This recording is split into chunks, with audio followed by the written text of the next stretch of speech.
चलिए बच्चों, आज हम लोग बाइनोमियल थ्योरम का लेक्चर नंबर 5 जो कि वेरी इंपॉर्टेंट होने वाला है और आपके सारे डाउट्स इसमें लेने वाला हूं मैं। तो आइए चलो शुरू करते हैं उसी जोश के साथ। बने रहिए हमारे साथ। द इंटीग्रल वेदांत एकेडमी में आपका हार्दिक स्वागत और अभिनंदन। चलिए आइए, तो लेक्चर नंबर 5 है और आपके डाउट्स क्या है जरा बताओ। ठीक है, क्वेश्चन बोलो आप। So that the middle term in the expansion of 1 plus x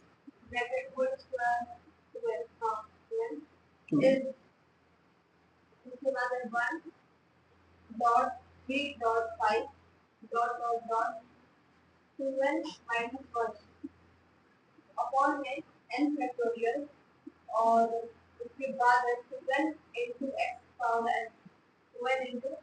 to N है कि टू टू पावर एन। ठीक है, हमको ये शो करना है। देखिएगा, ये भी काफी इंपॉर्टेंट सवाल है, यहाँ से आपको बहुत कुछ सीखने को मिलेगा। ये सवाल कह रहा है, इंपॉर्टेंट क्वेश्चन, इसको मैं कर देता हूँ। ये सवाल कह रहा है कि आप शो करो कि इसका मिडिल टर्म जो है इस एक्सपेंशन का, किसके एक्सपेंशन का, 1 plus x to the power 2n के एक्सपेंशन का जो मिडिल टर्म है वो ये होगा। ठीक है, मतलब ये मुझे आंसर लेना है। क्या आंसर लेना है? इसका मिडिल टर्म इस ये दिखाना है। तो आइए देखते हैं। आप मुझे बताइए 1 plus x to the power 2n है, तो इसका मिडिल टर्म क्या होगा? तो मिडिल टर्म का मैंने फॉर्मूला बताया था कि पावर अगर इवन होगा तो n/2 प्लस 1th टर्म, क्या बताया था? तो ये n इवन है, here 2n is even, the middle term is 2n upon 2 plus 1th term, मतलब 2 से 2 गया, n प्लस 1th टर्म। हमको क्या निकालना है? मिडिल टर्म ये है। हमको क्या पता चला कि मिडिल टर्म सर ये है। तो अब इसका मतलब n प्लस 1th टर्म निकालिए, बोलिए। तो n प्लस 1th टर्म कैसे निकालेंगे? आपको सिखाया था, टी आर प्लस 1 फॉर्मूला था NCR x to the power n sorry 1 to the power n minus r और x टू द पावर आर, यही था ना। इसकी फॉर्मूला क्या होता है? यही होता है मिडिल टर्म का। तो मिडिल टर्म में n प्लस 1 करना है, अगर टर्म निकालना है तो हम क्या करेंगे? n की जगह इसमें क्या दिया है? अब इस क्वेश्चन में आओ, ये किसका आर्थ टर्म था? ये आर्थ टर्म नहीं, r plus 1 term, r plus 1 term of 1 plus x to the power n। ये तो फॉर्मूला लिखवाया था ना मैंने उस दिन, बोलो। r plus 1 term of 1 plus x to the power n का ये फॉर्मूला होता है। तो 1 plus x to the power n का n प्लस 1 टर्म क्या होगा बताओ? 2nc, n प्लस 1 है तो यहाँ n होगा, 2ncn 1 to the power 2n minus n और x to the power n। आया बात समझ में? इतना बात क्लियर है, इसमें कोई दिक्कत नहीं है। तो अब हम लोग tn प्लस 1 टर्म निकालेंगे, 2ncn 1 to the power n हो जाएगा। 1 टू द पावर n की वैल्यू 1 ही होगी, 1 टू द पावर कुछ भी हो 1 होगा, और x to the power n, मतलब हमें इसको सॉल्व करना है। सॉल्व करते हैं, ये होगा 2n का फैक्टोरियल अपॉन n का factorial into 2n minus n का फैक्टोरियल। NCR यही होता है, पता है? NCR मतलब n factorial upon n r factorial into n minus r factorial. सही है। अब यहाँ पे मैं 2n फैक्टोरियल को क्या लिखूंगा बताओ? 5 फैक्टोरियल को क्या लिखते हो? 1 इंटू 2 इंटू 3 इंटू 4 इंटू 5। उसी तरह 6 फैक्टोरियल को 1 into 2 into 3 into 4 into 5 into 6। तो 2n फैक्टोरियल को क्या लिखोगे? 1 2 3 4 5 6 dot dot dot 2n minus 1 into 2n। 2n तक जाएगा ना ये प्रोडक्ट? हाँ चलो, नीचे n factorial into n factorial, सही है। अब मैं क्या करूंगा कि ऊपर में ऑड वाले को एक साथ और इवन वाले को एक साथ, ऑड वाले को एक साथ टर्म करूंगा तो 1 3 5 7 डॉट डॉट क्या होगा 2n-1, हाँ, इनटू प्रोडक्ट में।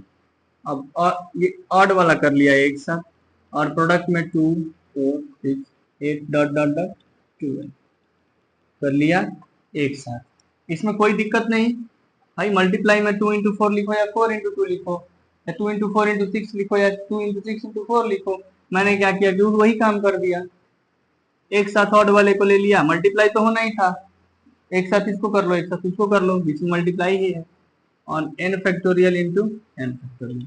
यहाँ के बाद आप यहाँ आ जाओ, यहाँ के बाद इधर देखोगी तो 1 3 5 7 डॉट डॉट जो है उसको रहने दो, ठीक है। अब यहाँ आओ, इसमें 2 इसमें 4 इसमें 6, अगर यहाँ 2 है तो इस 2 को 2 इंटू 1 लिख दो, इस 4 को 2 इंटू 2 लिख दो, लिख दें, 6 को 2 इंटू 3 लिख दो, 8 को 2 इंटू 4 लिख दो, डॉट डॉट 2n को 2 इंटू n लिख दो। कोई दिक्कत बताना मुझे, यस और नो, ठीक है। 1 3 5 7 डॉट डॉट 2n-1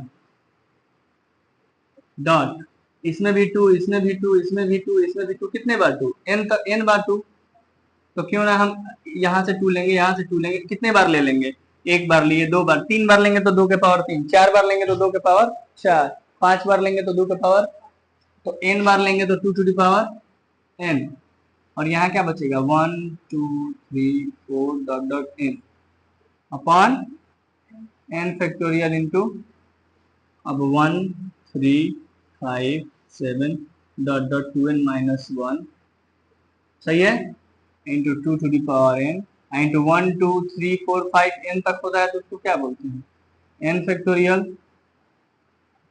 और एक मिनट, हम लोग ये x के पावर n को छोड़ दिए हैं, हर जगह क्या होगा यहाँ x to the power n मौजूद होगा, ठीक ना, यहाँ भी होगा तो यहाँ भी होगा,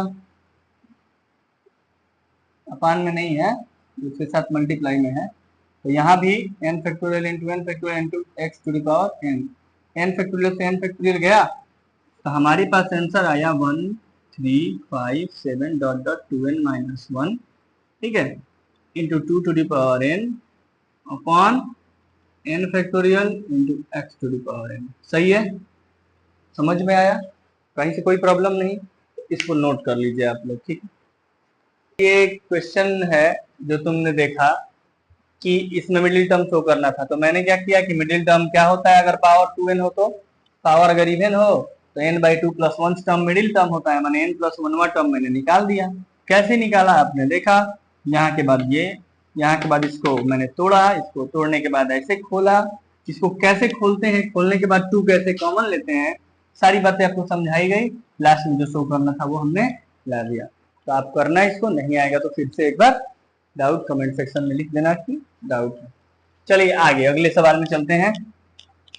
अगला क्वेश्चन क्या है, बोलो। और ऐसे क्वेश्चन बहुत आते हैं, ऐसे जो भी आप पूछोगे ना, ये सारे क्वेश्चन आगे आने वाले क्वेश्चन है। जैसे क्वेश्चन नंबर अभी क्या है, ठीक है बोलो।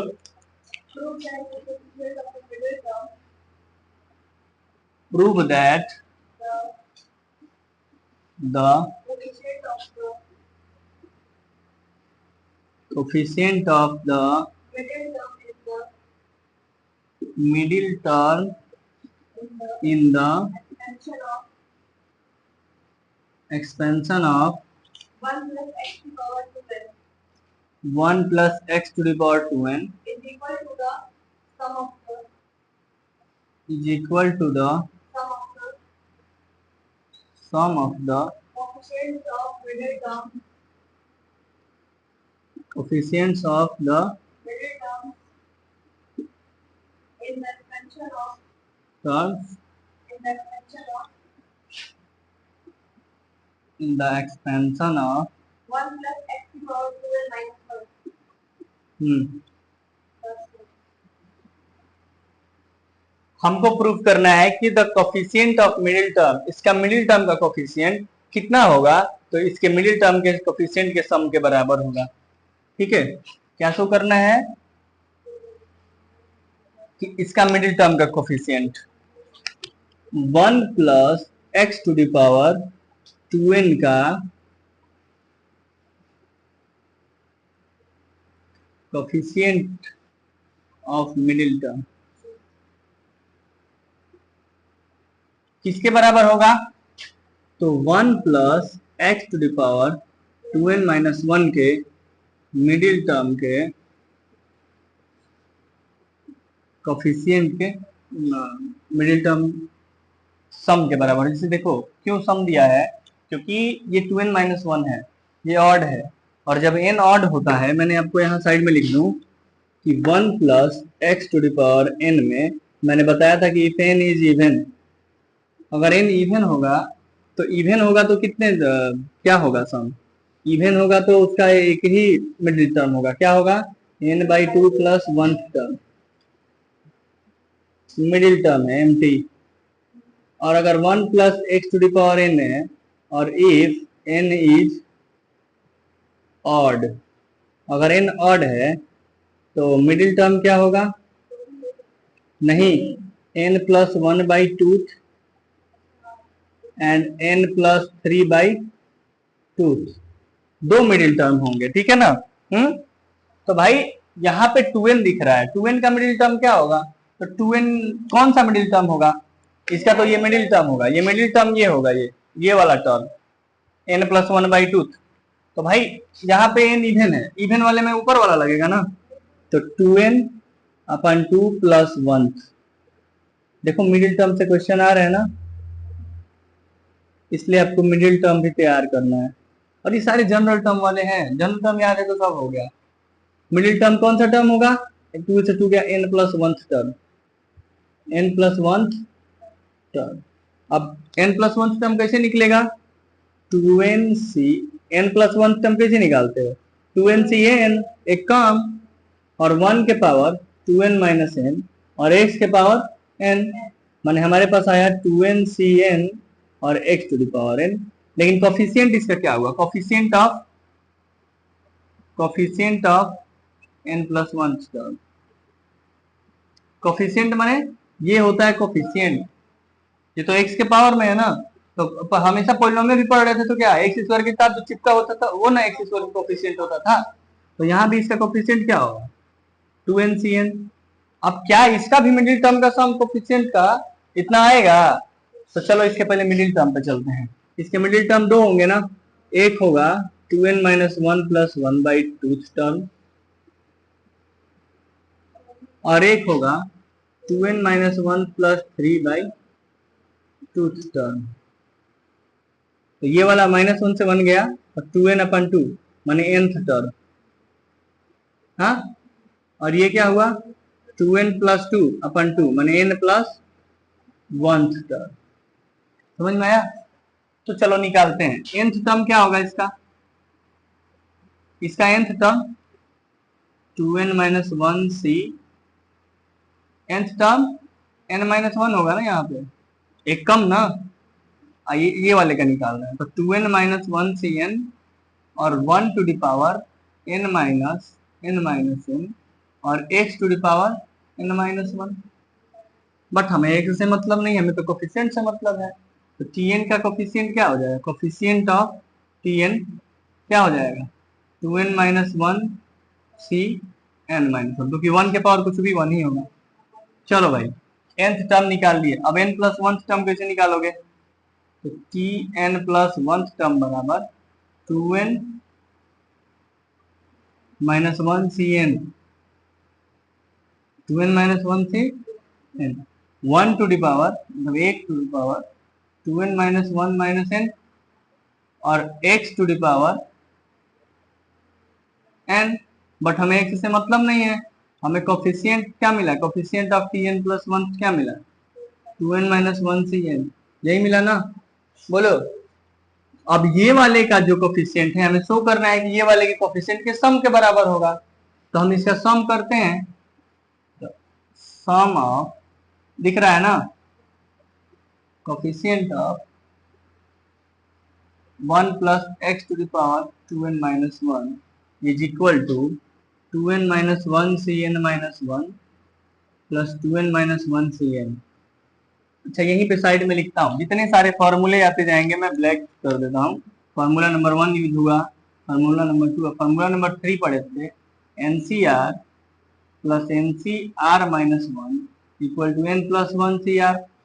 याद है, पढ़े थे कॉम्बिनेशन में कि एनसीआर प्लस एनसीआर माइनस 1 बराबर एन प्लस 1 सी आर। तो यहाँ एक बात बताओ, एनसीआर प्लस एनसीआर माइनस 1, अब n की जगह है 2n माइनस 1 और r की जगह है n, तो वही बात है ना, n की जगह ये ले लो एनसीआर माइनस 1 है ना, तो यहाँ क्या हो जाएगा n प्लस 1, माने n की जगह है 2n माइनस 1, तो 2n minus 1 plus 1 2n c और बड़ा वाला n आया ना। हाँ, तो फ्रॉम ये बोलो 1, तो लिखेंगे फ्रॉम 1 and 2 प्रूव लिख दो, प्रूव। अब प्रूव्ड क्या लिखना, तुम लिखना कि मतलब कॉपी में अच्छे से कि the coefficient of middle term of 1 plus x to the power 2n is equal to sum of coefficient of this. यहाँ के बाद से क्वेश्चन लिखना होगा तो लिख देना। समझ में आया, प्रूफ हुआ। चलिए नोट करिए, finding coefficient for a given index का मतलब अभी जो टॉपिक है कुछ भी अलग नहीं है, ये भी ठीक वैसे ही होगा जैसे आपने x plus a to the power n का एक्सटेंशन जानती हो, उसका जनरल टर्म जानते हो। जैसे देखो, मान लो कि तुमने पढ़ा है कि x plus a to the power n का जनरल टर्म आपने पढ़ा है कि r प्लस वन टर्म क्या होता है, r प्लस वन टर्म होता है NCR x to the power n minus r और a to the power r। ये जान लिया है, हम लोग उसी में आगे बढ़ते चले जा रहे हैं, चल रहे हैं ना। तो इसका पहला टाइप, इस पे पहले टाइप का क्वेश्चन यहीं से आता है कि अगर इसमें दो सवाल आपको मिलेगा, find the coefficient for a given index, और इसका दूसरा टॉपिक होगा फाइंड कोफिशिएंट या फिर finding coefficient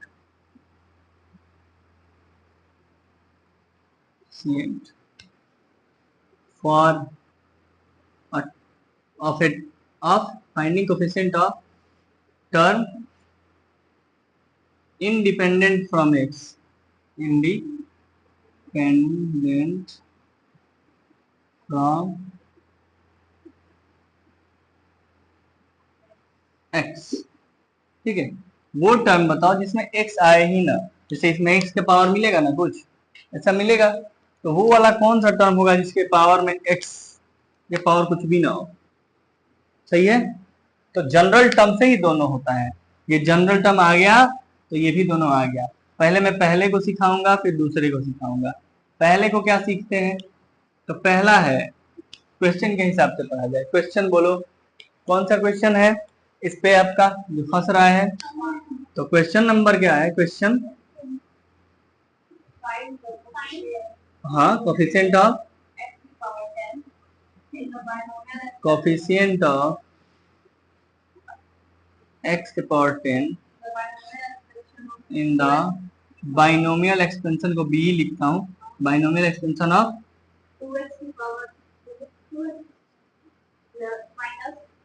2x square minus 3 upon x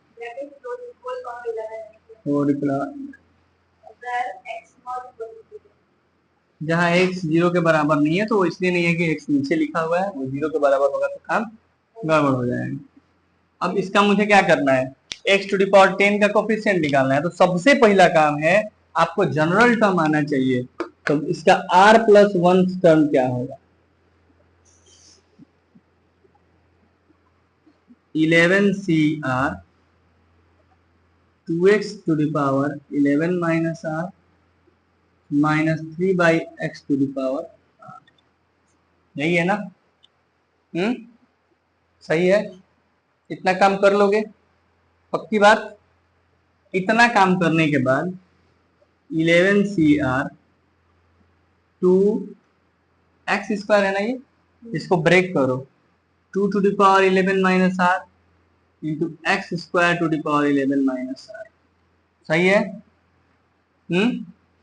और -3 इंटू x को ऊपर ले जाएंगे तो x⁻−1 हो जाएगा, x⁻−r लिख दे रहा हूँ, या फिर ऐसे लिख दे रहा हूँ कि ऐसे इसको लिख देता हूँ कि -3r into x⁻−r।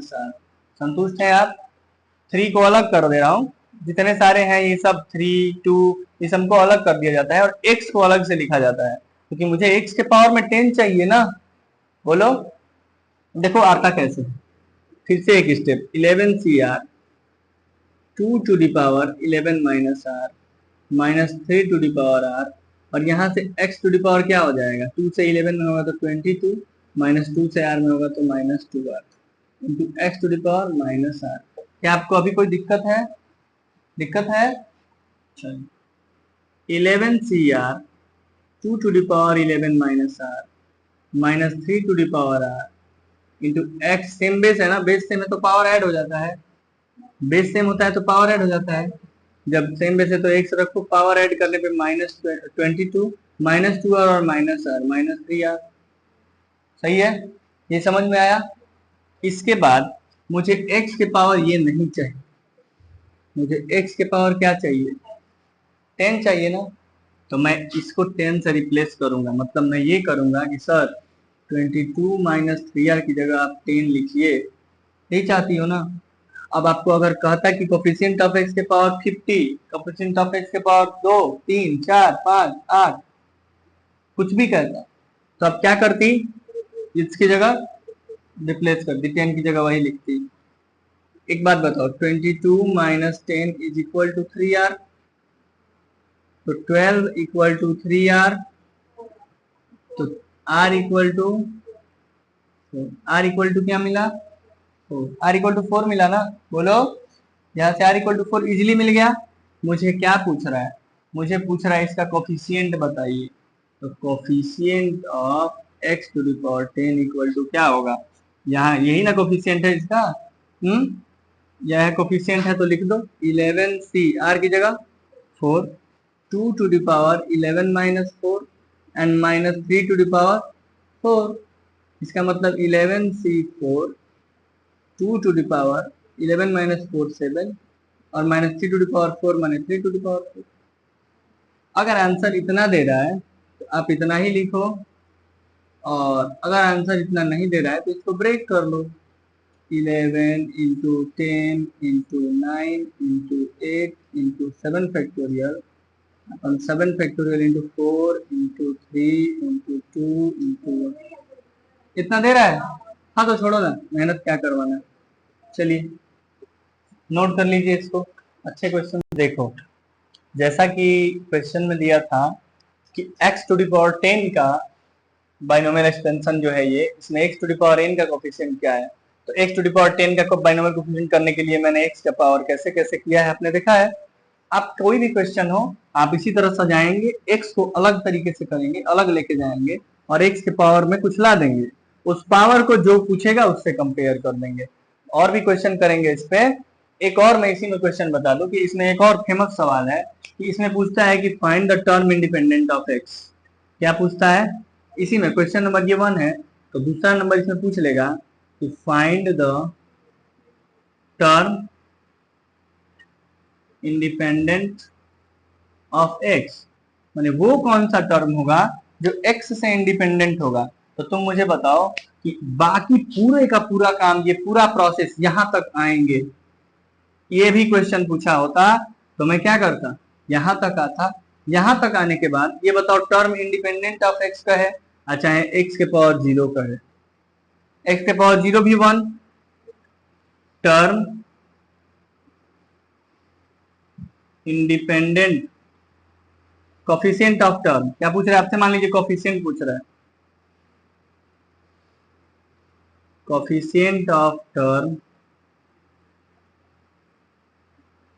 Independent from x, ये कहे या कहे कि coefficient of x to the power 0, ये भी बात तो 1 कह रहा है, इसमें भी x कहाँ है? हाँ, तो हम क्या करेंगे कि उठाएंगे जो भी पावर है 22 माइनस 3r था और इसको 0 से कंपेयर कर देंगे। 0 से जब इसको कंपेयर कर देंगे तो 3r बराबर आ जाएगा 22, r बरा जाएगा 22/3। तो 22 से 3 अगर कैंसिल हो जाएगा, अगर ये कैंसिल हो रहा है तो आपको पता चलेगा ना, अगर कैंसिल होगा तो कि कौन सा टर्म r बराबर निकल जाएगा ना। अगर r से मान लो ये डिवाइड हो जाता तो हम क्या लिखते, जितने बार में जाता उतना वो वाला टर्म, वो टर्म क्या है, इंडिपेंडेंट ऑफ x है और उसका कोफिशिएंट r की जगह वो रखते। लेकिन ये r से डिवाइड नहीं हुआ, मतलब इसमें कोई r की वैल्यू नहीं आ रही है जो इंडिपेंडेंट है, तो लिख देंगे कि no term independent from x। कोई ऐसा टर्म नहीं है जो x से इंडिपेंडेंट है। समझ में आया?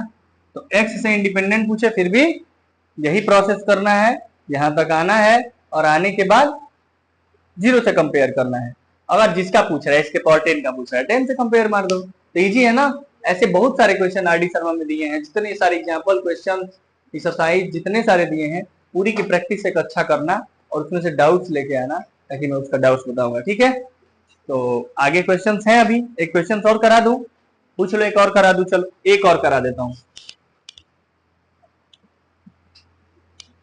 चलो बोलो, क्वेश्चन बोलो। क्वेश्चन है, कोई भी पूछो, कोई भी पूछ लो। Find the coefficient of x to the power 6। Find the coefficient of term containing x के power y to the power